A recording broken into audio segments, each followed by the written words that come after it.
Simply स्वादिष्टमध्ये खूप साऱ्या non veg recipes तुम्ही पाहिल्या असतील आणि खास करून माशांची रेसिपी त्याच्यामध्ये भर घालण्यासाठी मंडळी पुन्हा आज आपण घेऊन आलेलो आहोत अतिशय चविष्ट झटपट बनणारी मिनी बोंबील थाळी, ज्याच्यामध्ये आपण बोंबलाचं कालवण हिरव्या वाटणामध्ये बनवणार आहोत आणि त्याच वाटणामध्ये कुरकुरीत बोंबील फ्राय. आणि बोंबील फ्राय किती कुरकुरीत झालेले आहेत ते सुद्धा पहा. तर मोजक्या साहित्यात चविष्ट बोंबील थाळी कशी बनवतात ते पाहूयात. म्हणून जास्ती वेळ न घालवता आपण रेसिपीला सुरुवात करूया. नमस्कार, मी भारती म्हात्रे सिम्पली स्वादिष्टमध्ये तुमचं खूप खूप मनापासून स्वागत करत आहे. जर तुम्ही चॅनलला सबस्क्राईब केलं नसेल तर सबस्क्राईब करा आणि साईडला छोटीशी बेल आयकन आहे ती सुद्धा हिट करा. त्याच्याने तुम्हाला माझे सर्व नवीन नवीन रेसिपीचे अपडेट सर्वात आधी मिळत राहतील. बोंबील थाळी बनवण्यासाठी सर्वात आधी आपल्याला लागणार आहेत बोंबील. तर इथे मी 10 बोंबील घेतलेले आहेत. साफ केलेले बोंबील आहेत.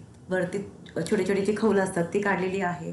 मधून चीर देऊन मधला काटा काढलेला आहे आणि या प्रकारे फ्लॅट केलेला आहे. बोंबील फ्रायसाठी बरेच जण असे करतात, म्हणजे आतला काटा वगैरे काढून घेतात, वजन ठेवून पाणी वगैरे काढून घेतात. पण आज आपण पाणी वगैरे काहीच काढणार नाही आहोत. बोंबलाचा काटा न काढता बोंबलाचं कालवण फ्राय कसं बनवायचं अशा बऱ्याचशा रेसिपीज दाखवलेल्या आहेत. तर इथे म्हणून मधला काटा काढून मी आज बोंबील घेतलेले आहेत. 10 आहेत, त्यातले 5 आपण कालवणासाठी वापरणार आहोत आणि 5 फ्रायसाठी. तर कालवणासाठी सर्वात प्रथम आपल्याला वाटण तयार करायचं आहे. तर वाटण तयार करण्यासाठी इथे एक छोटी वाटी खवणलेलं खोबरं, मूठभर कोथिंबीर, 7 ते 8 तिखट हिरव्या मिरच्या, 7 ते 8 लसणाच्या पाकळ्या आणि अर्धा इंच आलं घ्यायचं आणि कैरी घेतलेली आहे इथे मी. नंतर आपण कालवणात घालणार आहोत. तर सर्वात प्रथम वाटण बनवण्यासाठी खोबरं, कोथिंबीर, मिरची, आलं, लसूण घालायचं आहे आणि त्याच्यामध्ये लागेल तेवढं पाणी घालून छानपैकी एक पेस्ट म्हणजे वाटण तयार करायचं आहे. हे जे वाटण आहे तुम्ही कुठल्याही मासेच्या कालवणासाठी वापरू शकता. जास्ती प्रमाणात आधी बनवून घेऊ शकता आणि लागेल तेवढं वापरून उरलेलं तुम्ही फ्रीजमध्ये ठेवू शकता. आता हे वाटण आपण कालवण आणि फ्राय दोन्हीसाठी वापरणार आहोत. तर आधी करूया कालवण. तर कालवणासाठी इथे मी कढईमध्ये 2 मोठे चमचे तेल गरम करते. तेल गरम होताच याच्यामध्ये 3 लसणाच्या पाकळ्या आणि मिरचीचे तुकडे मी घातलेले आहेत. छान तडतडल्यानंतर 3 चमचे भरून वाटण घातलेलं आहे. वाटण या प्रकारे तेलामध्ये परतून घ्यायचे रंग बदलेसपर्यंत. इतपत झाल्यानंतर याच्यामध्ये आपल्याला घालायची आहे पाव चमचा हळद आणि अर्धा चमचा गरम मसाला पावडर. सिम्पली स्वादिष्टचा गरम मसाला पावडर आहे. जर तुम्हाला ऑर्डर प्लेस करायची असेल तर खाली डिस्क्रिप्शन बॉक्समध्ये सर्व डिटेल्स दिलेले आहेत. लाल तिखट आपण याच्यामध्ये घातलेलं नाही आहे. लाल तिखट घालून कालवण कसं बनवायचं त्याची ही रेसिपी सिम्पली स्वादिष्टमध्ये दाखवलेली आहे. कुठलीही रेसिपी तुम्हाला हवी असेल तर फक्त यूट्यूबवर टाईप करा सिम्पली स्वादिष्ट आणि त्या रेसिपीचं नाव. आता ग्लासभर पाणी आपण याच्यामध्ये घातलेलं आहे आणि आंबटपणासाठी कैरी घातलेली आहे. 4 कैरीचे तुकडे घातलेले आहेत. चवीपुरतं मीठ घालून फक्त आता घ्यायची आहे एक उकळी. आणि इथे तुम्ही बघू शकता साधारण 3-4 मिनिटानंतर छान उकळी आलेली आहे. वरती तरी आलेली आहे हिरव्या वाटणाची, म्हणजे मसाला छान शिजलेला आहे. कैरीसुद्धा मऊ पडलेली आहे.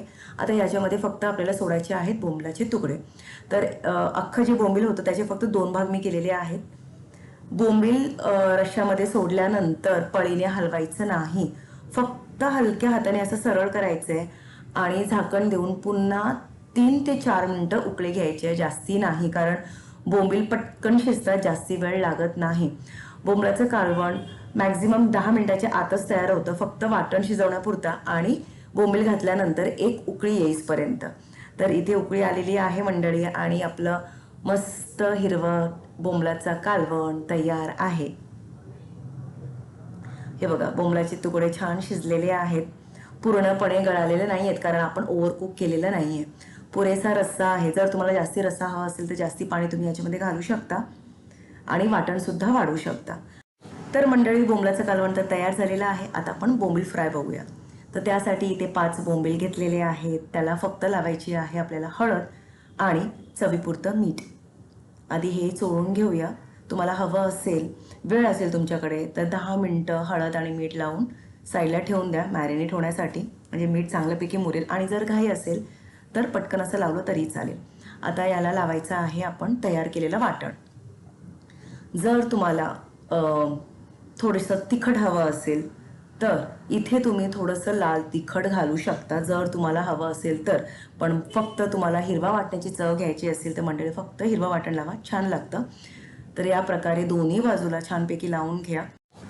आता वरती कुरकुरीत कोटिंगसाठी आपण तांदळाची पिठी घेत आहोत. त्याऐवजी तुम्ही रवासुद्धा लावू शकता, कॉर्नफ्लॉवरसुद्धा लावू शकता, बरेचसे ऑप्शन आहेत. पण इथे आपण तांदळाची पिठी घेतलेली आहे, त्याच्यामध्ये चवीपुरतं मीठ आणि पाव चमचा गरम मसाला घातलेला आहे. हे सगळं मिक्स करा आणि आता फक्त बोंबील याच्यामध्ये कोट करून घ्या. दोन्ही बाजूने कोट करून घ्यायचं आहे. बरेच वेळा बोंबील तळताना बरेच जणांचे प्रश्न असतात की आतून मऊ पडतं किंवा बरेच जणांना असे कुरकुरीत हवे असतात, तर तेव्हा तुम्ही हे बोंबील डीप फ्राय केलं तरीही चालेल. पण इथे आपण फक्त शॅलो फ्राय करतोय हाय फ्लेमवर. फ्लेम बिलकुलही लो ठेवायची नाही आहे. बोंबलाचं पाणी सुटेपर्यंत आपल्याला असं काही थांबायचं नाही, म्हणून हाय फ्लेमवरच आपल्याला तळून घ्यायचे आहेत. थोड्या वेळानंतर तुम्ही बघू शकतात आखडलेले आहेत, पाणी त्यातलं बरेचसं आटलेलं आहे. आता फ्लिप करायचं आहे आणि फ्लिप करून तुम्हाला कळेल की दुसऱ्या बाजून कितपत झालं आहे. तुम्ही बघू शकता बिलकुलही बोंबील तव्याला चिकटलेले नाही आहे. जेव्हा आपण गॅस लो ठेवतो म्हणजे स्लोवर आपण बोंबील तळतो तेव्हा हळूहळू त्याचं पाणी सुटतं आणि त्यामुळे चिकटण्याची शक्यता असते, बोंबील तुटण्याची शक्यता असते. तसं होऊ नये म्हणून हाय फ्लेमवरच तळून घ्यायचे आहेत. इतपत झाल्यानंतर पुन्हा एकदा फ्लिप करा आणि कुरकुरीत बोंबील फ्राय हिरव्या मसाल्यातले तयार आहेत मंडळी. आय होप तुम्हाला आजची ही दोन्ही आयटम्स आवडले असतील. गरमागरम भाकरीसोबत आता आपण सर्व करून घेऊया. तर आपली मिनी बोंबील थाली आहे, त्यासोबत आपण कांदा, टमॅटो आणि लिंबू सर्व करूया. खूप जास्ती असं ताट भरायचं नाही, फक्त मऊसूद तांदळाची भाकरी द्यायची. तांदळाची भाकरी कशी बनवायची याची रेसिपी सिम्पली स्वादिष्टमध्ये दाखवलेली आहे, नक्कीच चेक करा.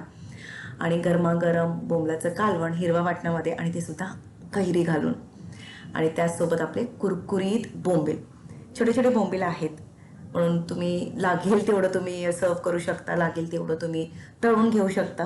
मी तर आता खायला बसतेय, तुम्ही बघू शकता भाकरी काय मऊसूद आहे. तुम्हाला हवं असेल तर तुम्ही गरमागरम भातसुद्धा सर्व करू शकता.